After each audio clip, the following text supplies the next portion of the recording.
अस्सलाम वालेकुम बेलियो, तुसीं वेंदे पै जे पंजाबी कल्चर ते कैलेंडर दी दुनिया। ठीक है जी, ए बेलियो पिंडां दे माहौल ने। ठीक है, अज यकीन कर जदों दे ए माहौल सी ना, बड़ियां माहौल मौजां सी, बड़े खुशगवार माहौल हुंदे सी।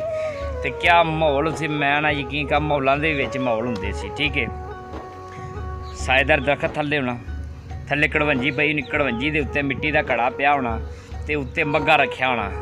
ठीक है, मिट्टी दा उत्थों पानी पीना ते चस्सा वखरियां सी, ना कोई बमारी ना कोई शमारी हुंदी सी।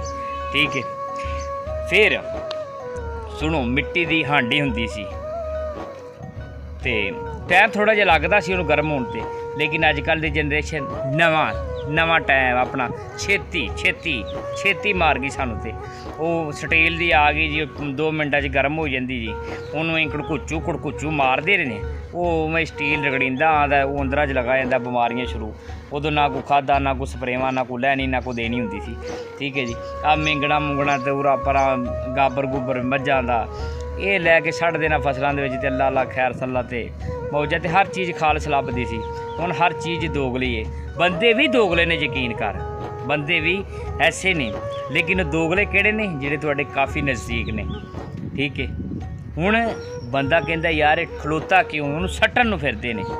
ठीक है, तो जिहड़ा थल्ले डिग्गिया आया उहनूं चुकदे नहीं दे, चुक्कन नूं नहीं फिरदे।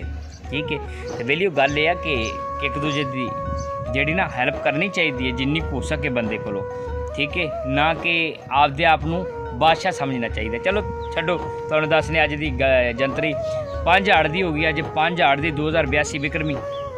ठीक है जी, और 22 चांद दी इस्लामी महीना जुलहज 1446 हिजरी। ठीक है जी, तो 19 जून दी ईस्वी 2025 ते